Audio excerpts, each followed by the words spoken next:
क्या है धातु कर्म। ये लेसन मैंने पिछले लेक्चर में पढ़ाया था। इसमें बताया था कि कौन सी धातु में कहाँ पर पाई जाती है, धातु क्या होती है, धातु के लक्षण क्या होते हैं, धातु का क्या वर्ग है, क्या वो क्रिया करता है, उसके भौतिक गुण और रासायनिक गुण बताया था।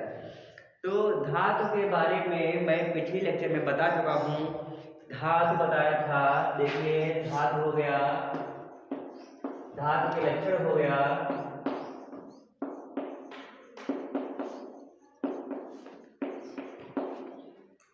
धातु के भौतिक गुण हो गए, धातु के रासायनिक गुण, जल के साथ प्रक्रिया हो गई, और धातु की जल के साथ अभिक्रिया हो गई है। उसके बाद एक और अम्लों के साथ अभिक्रिया लिखवाई, फिर विस्थापन वाला धातु का धातु विलयन से अभिक्रिया करवाए। 3 ये रासायनिक गुण हुए थे। उसके बाद में धातु के लक्षण हो गए, धातु के कार्य हो गए सब। उसके बाद धातु के गुण, भौतिक गुण, रासायनिक गुण सब हो गए। उसके बाद क्या आया, सक्रियता श्रेणी बताए। सक्रियता श्रेणी कौन सी धातु ऊपर पाई जाती है, कौन सी नीचे, एक फ्लो में देख लेते हैं उसको। पीछे धातु क्या था, धातु वे थे जो किसी को धनायन बनाते हैं। वो क्या थे, स्वयं इलेक्ट्रॉन त्याग कर धनायन बनाने की प्रवृत्ति जिस तत्व में होती है वो तो क्या कहलाता है, धातु कहलाता है। ठीक है, वो तत्व धातु कहलाएगा। वो तत्व जो एक इलेक्ट्रॉन त्याग कर धनायन बनाने की प्रवृत्ति रखता है धातु कहलाता है। धातु के लक्षण क्या थे, धातु के भौतिक गुण, फिजिकल प्रॉपर्टीज ऑफ मेटल क्या है, नंबर 1 जैसे कि इसमें धातुओं में चमक होती है, विशेष चमक होती है, धातुओं को पीटने पर आवाज करती है, और धातु यदि उसको तार गर्म किया तो उसके तार खींचा सकते हैं, तन्य होती है। और धातु क्या होती है, उसमें वैद्युत प्रवाहित की जाए तो वैद्युत प्रवाहित होगी, वैद्युत की सुचालक होती है धातु। धातु में वैद्युत का सुचालन किस कारण होता है, क्योंकि धातु के अंतिम कोषों में इलेक्ट्रॉनों की संख्या क्या होती है, मुक्त इलेक्ट्रॉन पाए जाते हैं। क्या होती है, मुक्त इलेक्ट्रॉन पाए जाते हैं। उसमें जो अंतिम कोष में इलेक्ट्रॉन पाए जाते हैं वो मुक्त पाए जाते हैं। इसलिए उन इलेक्ट्रॉनों के चलने के कारण क्या है, उन इलेक्ट्रॉनों का निकलना क्या निकलते हैं, जब एक धातु से दूसरे बहते हैं तो उनका क्या है, उसी के कारण, उन इलेक्ट्रॉनों के कारण ऊष्मा का संचालन होता है या वैद्युत का संचालन होता है। इसलिए क्या कहते हैं, ये सुचालक होते हैं धातुओं के। कैसे लास्ट में इलेक्ट्रॉन पाए जाते हैं, जैसे हाइड्रोजन है, हाइड्रोजन की पहली कक्षा में 2 इलेक्ट्रॉन होते हैं, लेकिन इसमें क्या है, हाइड्रोजन का 1 है तो 1 इलेक्ट्रॉन पाया जाता है। ये क्या हुआ, मुक्त इलेक्ट्रॉन। ठीक है, जैसे ही सोडियम में क्या है, सोडियम में सोडियम धातु होती है और इसमें 11 पाए जाते हैं, 2 पहले कक्षा में, फिर 8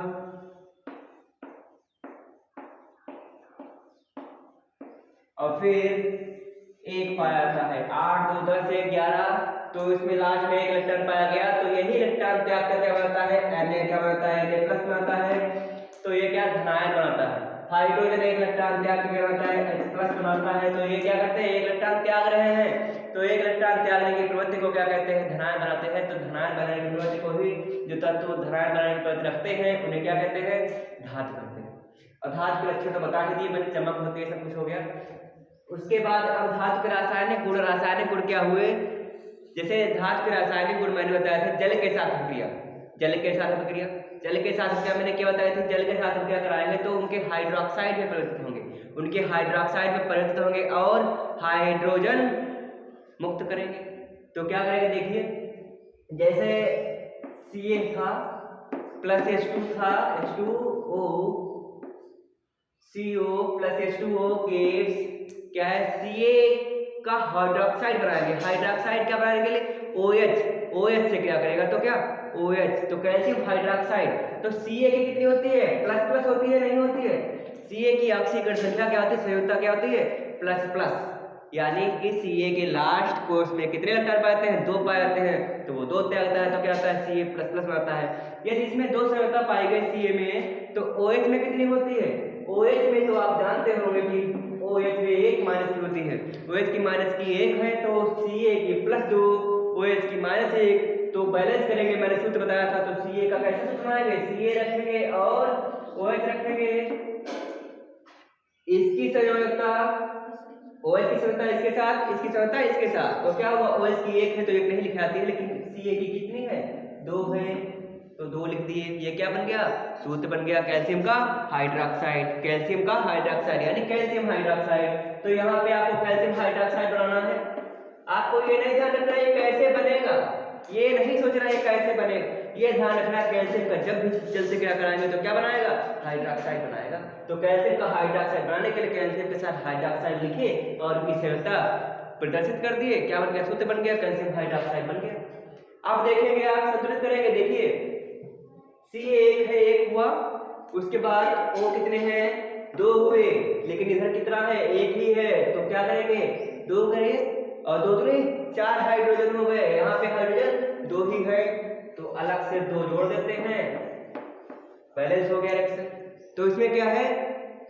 H2 निकल गई, हाइड्रोजन गैस मुक्त हो गई। ये पिछले लेक्चर में बता चुका हूँ, लेकिन सेल्फ रिवीजन के लिए दोबारा से रिवाइज करा रहा हूँ। हाइड्रोजन गैस क्या होगी? मुक्त हो जाएगी, निकल जाएगी। आपको याद रखना है, क्या रखना है? धातुओं को जब भी जल से क्रिया कराएंगे तो उनके हाइड्रोक्साइड बन जाएंगे। क्या बन गया? कैल्शियम हाइड्रोक्साइड, धातु के हाइड्रोक्साइड, धातु के हाइड्रोक्साइड।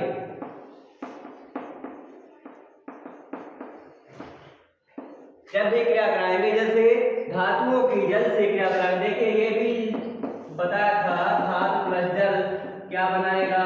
धातु के हाइड्रोक्साइड प्लस हाइड्रोजन गैस। अब अगली रिएक्शन क्या है? जब भी धातुओं को अम्लों से क्या कराएंगे? क्या किससे? अम्लों से। अब देखिए अम्लों से क्या कराने पर क्या होता है? देखिए Ca प्लस, मान लीजिए Cl से क्रिया कराए, किससे? HCl से, तो क्या हुआ? Ca की कितनी है? प्लस प्लस, मैं पहले बता चुका हूँ Ca की कितनी है? प्लस प्लस, Cl की कितनी है? माइनस। तो अब CaCl को पास पास रख दीजिए, सूत्र बनाना है आपको। क्या बनाना है? सूत्र बनाना है। तो Ca, भाई Ca और Cl का सूत्र बनाना है तुम्हें। कैल्शियम का लवण मिलेगा तो कैल्शियम और क्लोराइड। देखिए Ca और Cl रखा तो Cl का 1 है माइनस का, तो इधर 1 लिख देंगे। Ca का कितना है? 2 है, तो इधर क्या कितना हो जाएगा? 2, ठीक है ना? तो क्या हुआ? इसका 2 इसके साथ, इसका 1 इसके साथ, तो क्या होगा? CaCl2, तो ये CaCl2 बन गया, CaCl2 बन गया, CaCl2 बन गया। अब क्या बचा? देखिए Cl 2 है, लेकिन इधर क्या हुआ? 1 है, दाएं पक्ष में Cl2, बाएं पक्ष में Cl1, तो दोनों तरफ बराबर करना है। तो ये 2 Cl, तो ये भी 2, तो अब 2 हाइड्रोजन बच गए। ये 2 हाइड्रोजन फालतू हो गए, तो हाइड्रोजन का क्या हो जाएगा? ये हाइड्रोजन के रूप में निकल गया, डाई हाइड्रोजन के रूप में, डाई हाइड्रोजन गैस के रूप में ये निकल गया। तो ये क्या हुआ? देखिए एक धातु हो गई, क्या हो गया? ये धातु प्लस क्या है? एसिड, अम्ल है, तो क्या हुआ? अम्ल, और क्या बना दिया? लवण बना दिया और हाइड्रोजन गैस बना दिया।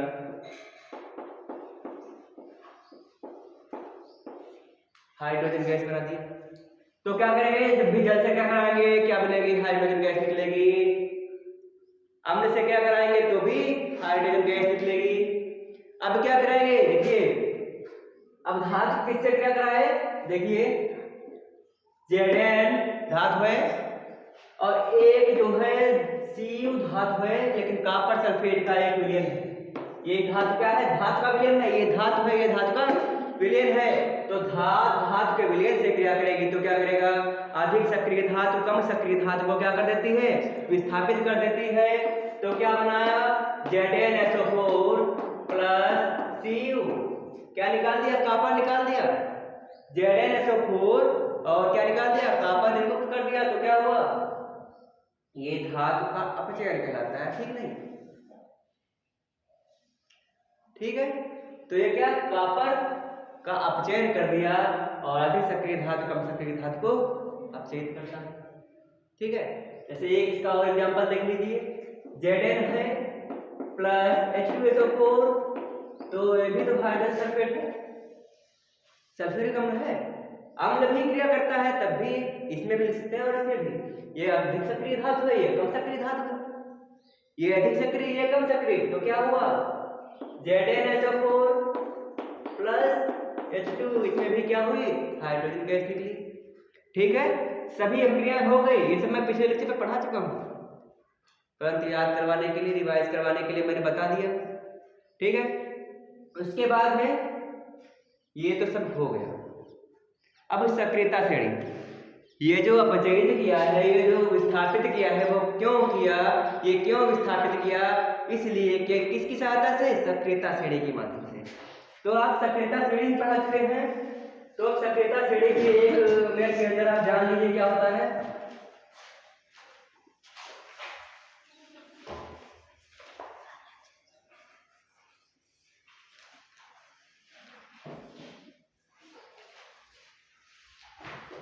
सक्रियता श्रेणी, तो सक्रियता श्रेणी देखिए,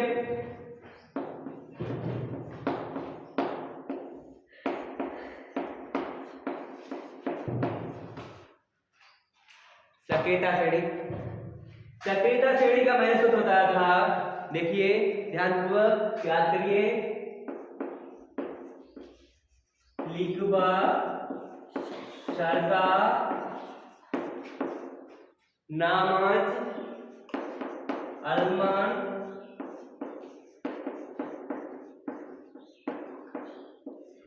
जिंकर पिकेट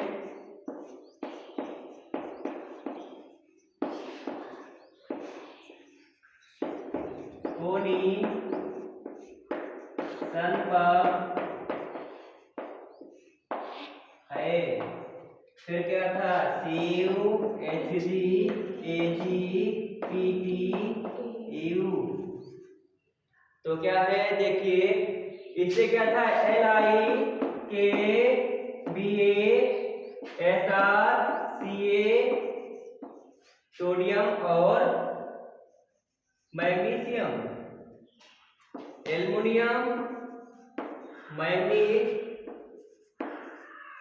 जिंक, क्रोमियम, फीकेट यानी फेरिक और कैडमियम, और CO Ni SN Pb और हाइड्रोजन, ये इसके बाद है। तो क्या हुआ, क्रम देख लीजिए, सबसे सक्रिय धातु है, सबसे अधिक सक्रिय धातु, ये सबसे कम सक्रिय धातु। तो सक्रियता का बढ़ता क्रम क्या हुआ, सक्रियता का बढ़ता क्रम,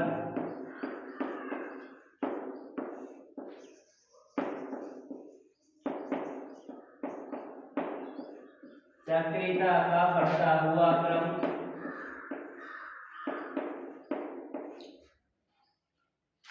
सक्रियता का बढ़ता हुआ क्रम हुआ। ये आप बता चुका हूं, जिस प्रकार से मैंने बताया था Zn क्या है, देखिए Zn कहाँ पाया जा रहा है, यहाँ पे, और Cu यहाँ पे। तो ये सक्रिय धातु है, ये कम सक्रिय धातु है, इसीलिए तो मैंने इन्हें बताया था Zn plus CuSO4 keeps ZnSO4 plus Cu। तभी तो ये ज्यादा सक्रिय धातु है, कम सक्रिय धातु है, इसलिए तो ये इसके विलयन में से Cu को अलग कर देता है और अपने आप विलयन बनाता है। समझ में आया? तो ऐसा क्वेश्चन आता है, कॉपर सल्फेट का नीला रंग क्यों उड़ा देता है, क्योंकि क्वेश्चन आता है कॉपर सल्फेट का नीला रंग होता है और ये जिंक से क्या करता है, तो इसका नीला रंग उड़ जाता है, विलयन का रंग नीला क्यों उड़ जाता है, क्योंकि ये जिंक कॉपर से अधिक सक्रिय धातु है। क्वेश्चन सुनिए क्या ध्यानपूर्वक से, कॉपर सल्फेट का विलयन का रंग क्या होता है, नीला रंग होता है। Zn अधिक सक्रिय धातु है Cu से, तो Zn CuSO4 से Cu को विस्थापित कर देती है और ZnSO4 बन जाता है। अब वो कॉपर सल्फेट का विलयन ही नहीं बचा, तो नीला रंग कहां से बचेगा, तो नीला रंग क्या हो गया, उड़ गया। समझ में आया? तो नीला रंग इसका विलयन का क्यों गायब हो गया, क्योंकि Zn अधिक सक्रिय धातु है, Zn ने Cu को विस्थापित कर दिया, और विस्थापित कर दिया तो क्या हुआ, उसका रंग चला गया। ऐसा ये 100% ज्यादातर आते हैं, ये बहुत मशहूर क्वेश्चन है, Zn CuSO4 वाला नीला रंग वाला बहुत ही ज्यादा, ये बहुत ही आता है, इसको ध्यान में रखना। उसके बाद ये हो गया सक्रियता श्रेणी।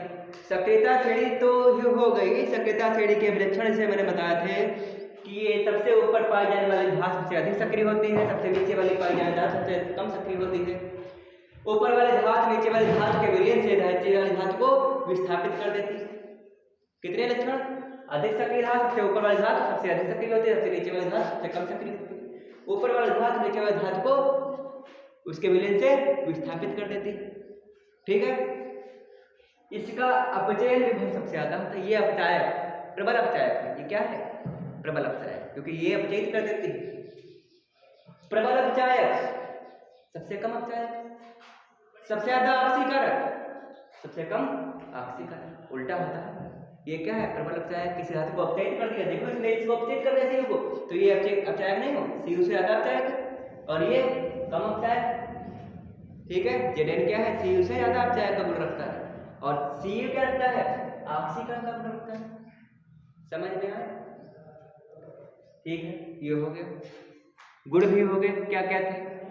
अब क्या है? धातुओं का निष्कर्षण, किस प्रकार से धातुओं का निष्कर्षण करेंगे। ठीक है ना, निष्कर्षण। अब देखिए खनिज क्या है?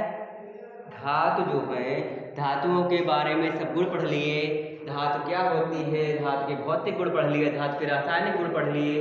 अब धातु हम प्राप्त कैसे करेंगे? उनके गुण तो हो गए, लेकिन अब हमने प्राप्त कैसे करेंगे, तो आपको प्राप्ति देखनी है।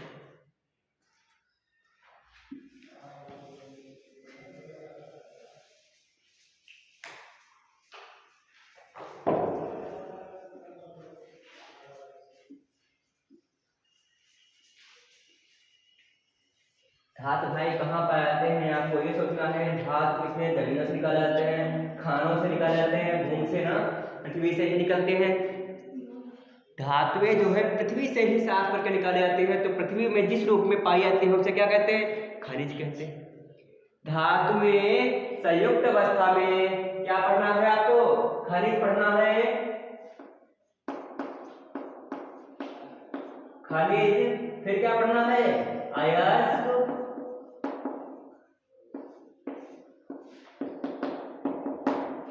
खनिज और अयस्क। क्या पढ़ना है? खनिज और अयस्क। तो खनिज क्या है? धातुएं संयुक्त अवस्था में, यानी अकेला नहीं, फ्री नहीं। ठीक है, क्योंकि जिस प्रकार से क्लास में सब लोग बैठे होते हैं संयुक्त अवस्था में बैठे होते हैं, अकेला तो कोई बैठा नहीं होता। अगर अकेले बैठे हैं, हम फ्री हैं क्योंकि मैं अकेला हूं, स्टूडेंट सब एक साथ बैठे हैं तो संयुक्त अवस्था में। संयुक्त अवस्था में मतलब मिला जुला।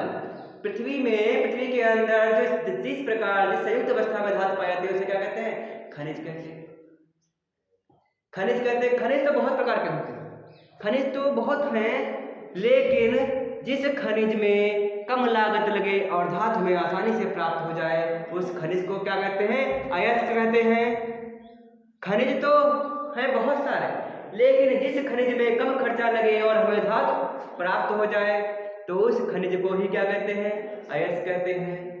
हर एक अयस्क खनिज होता है, लेकिन हर एक खनिज अयस्क नहीं होता। भाई हर एक खनिज है तो क्या उसे हर एक अयस्क बना सकते हैं? ज्यादा खर्चा लगे तो वो अयस्क नहीं मानेंगे, खनिज है। लेकिन जो भी अयस्क है वो खनिज तो है।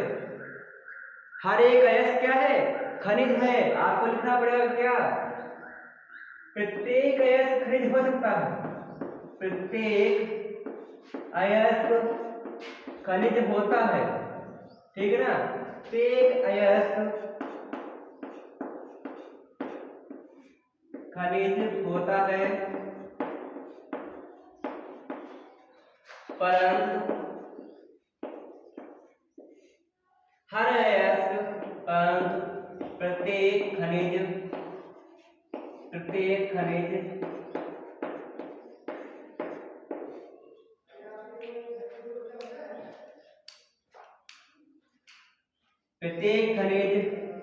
अयस्क, प्रत्येक खनिज अयस्क नहीं होता, प्रत्येक खनिज अयस्क नहीं होता।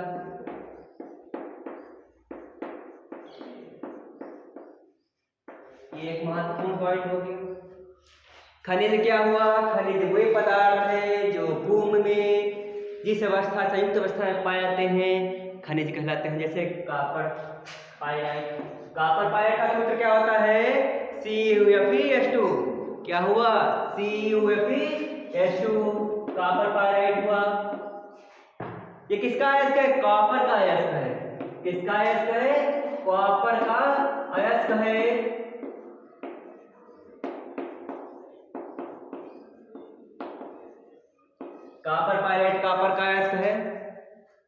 अब ये सल्फाइड भी इसमें है तो इसे सल्फाइड अयस्क भी कहेंगे, ठीक है ना।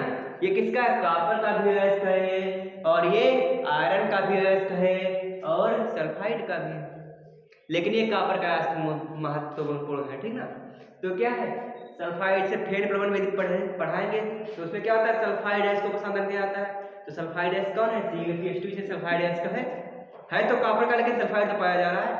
तो फेन प्रवण विधि में उस अयस्क का संदर्भ क्या आता है जिसमें क्या है, सल्फाइड अयस्क पाया जाए, जो सल्फाइड पाए जाते हैं, ठीक है। तो ये कॉपर पायरेट क्या हुआ, खनिज हुआ। ये खनिज तो है, इसके बहुत सारे टुकड़े होंगे, लेकिन वो टुकड़ा, वो खनिज जिससे कम मात्रा में प्राप्त हो सके वो अयस्क कहलाता है। इसलिए ये क्या है, अयस्क भी है, CuH2। ये अयस्क में भी यही लिखेंगे, खनिज में भी यही लिखेंगे, लेकिन वो टुकड़े जो खनिज के रूप में पाए जाते हैं, जिससे कम खर्च में पाया सके वो अयस्क कहलाता है, जो नहीं पाया सके वो खनिज कहलाता है। जिसमें कम खर्चा लगे वो अयस्क, जो नहीं वो क्या, खनिज।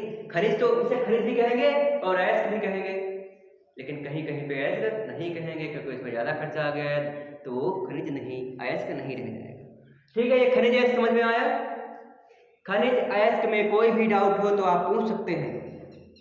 अब क्या है, खनिज अयस्क को शुद्ध करने के लिए कई विधियां होती हैं भाई। देखिए, पहले तो खनिज निकाले, खनिज के बाद अयस्क बना, जिससे कम मात्रा में प्राप्त कर सकते, कम खर्चे में प्राप्त किया था उसे अयस्क कहते हैं।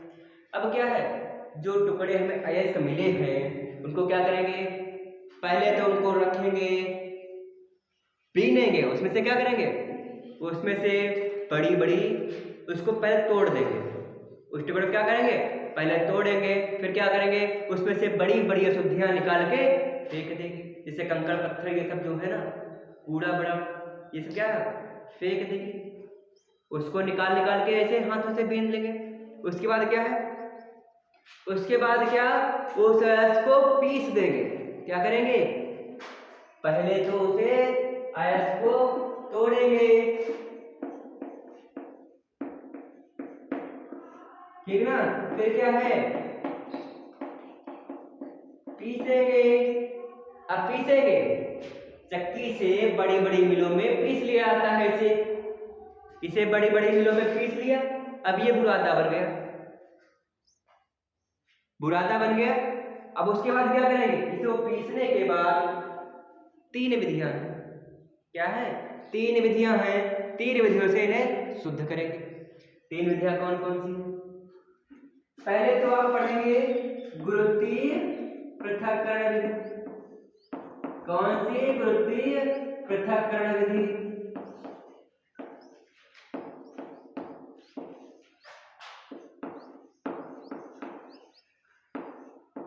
गुरुत्वीय पृथक्करण विधि। अब गुरुत्वीय पृथक्करण विधि क्या होता है, मान लीजिए एक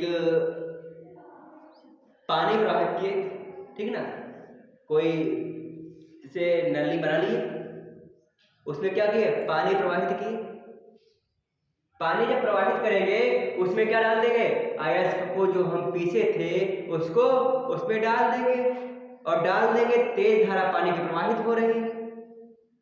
अब तेज धारा प्रवाहित हो रही है तो क्या है, इसमें से यदि अयस्क भारी होगा तो वो नीचे बैठ जाएगा और अशुद्धियां बह जाएंगी। क्या हुआ, अयस्क भारी, अयस्क क्या हो जाएगा, नीचे बैठ जाएगा, भारी अयस्क नीचे बैठ जाएगा।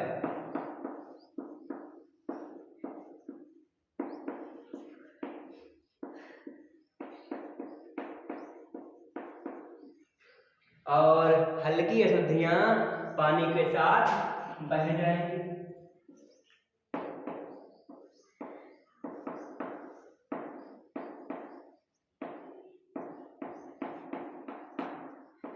हल्की अशुद्धियां पानी के साथ बह जाएंगी।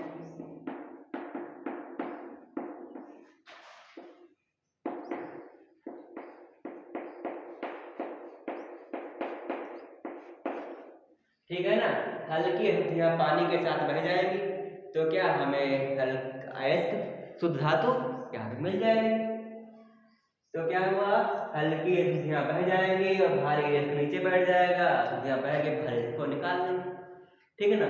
भारी, उसके बाद क्या हुआ, अगली विधि कौन आएगी, अगली विधि आती है चुंबकीय पृथक्करण विधि। कौन सी, चुंबकीय पृथक्करण विधि।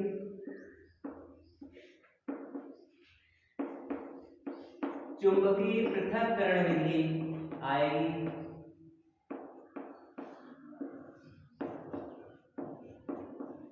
अब चुंबकीय पृथक्करण विधि में क्या होगा, चुंबकीय पृथक्करण विधि में दो बड़े बड़े गोले बनाएंगे,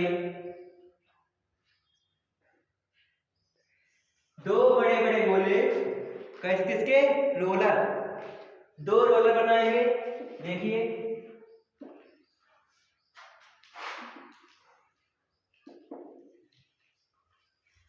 दो रोलर बना लिए और इन पर क्या हो जाएगा, पट्टा चढ़ाएगा, किसका, चमड़े का पट्टा, पट्टा चढ़ा दिया इसको। और ये क्या है, बड़े बड़े पुली जिसे कहते हैं, क्या कहते हैं, पुली।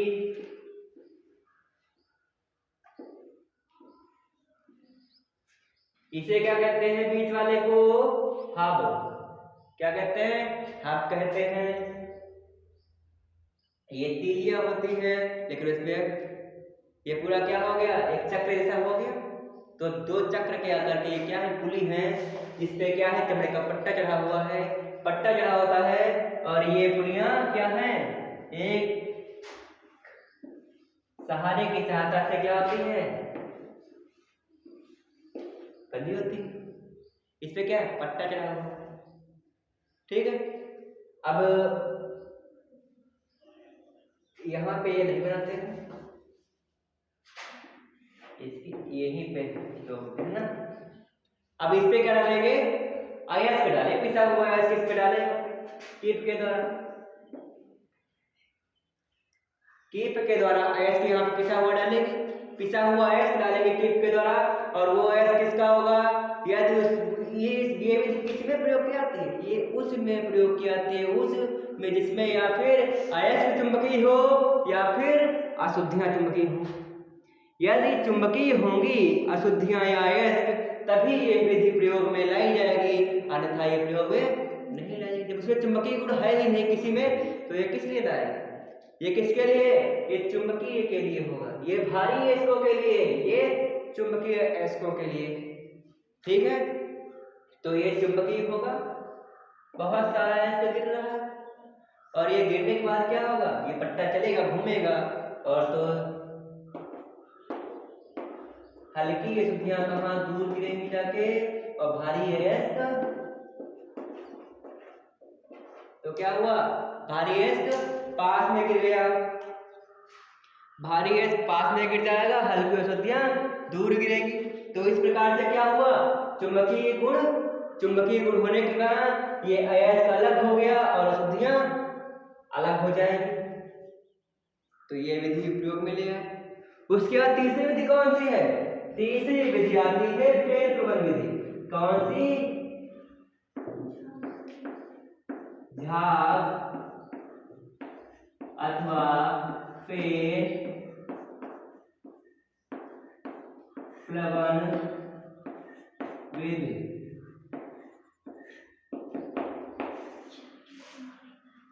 झाग अथवा फेर प्लवन विधि, इसमें क्या होता है, देखिए इसमें मैंने बताया होगा या फिर बता रहा हूं।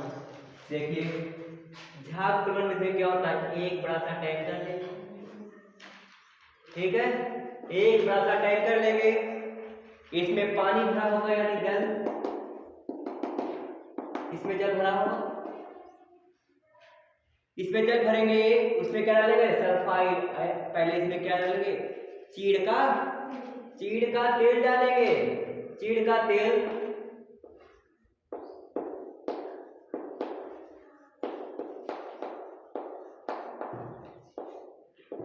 चीड़ का तेल डाल दिए। अब पोटेशियम एथिल जेनथेट डालेंगे,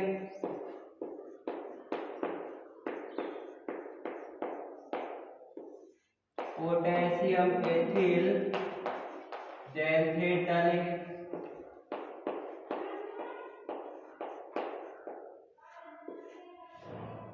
ये दो चीज डाल दिए, इसमें मिला दिए। अब ये मिल गया, विलय बन गया। अब इसमें क्या डालेंगे? अयस्क डालेंगे। क्या डालेंगे? अयस्क डाल दिए। इसमें पिसा हुआ अयस्क भी डाल देंगे।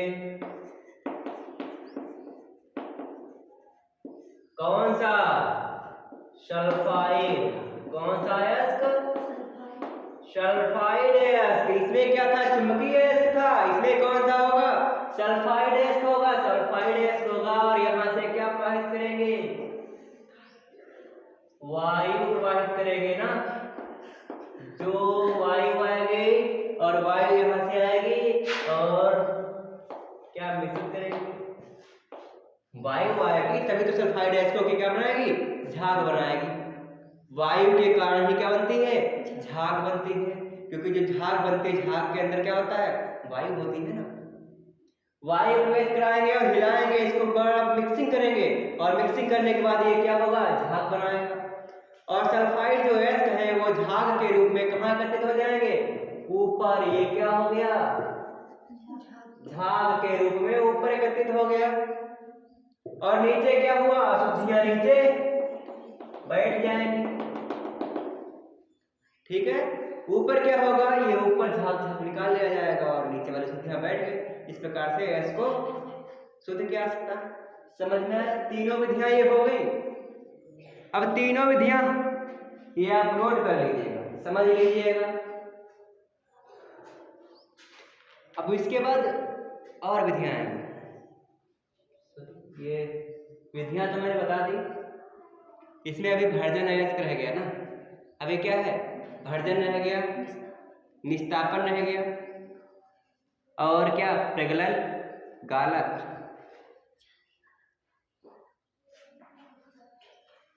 तीनों विधियां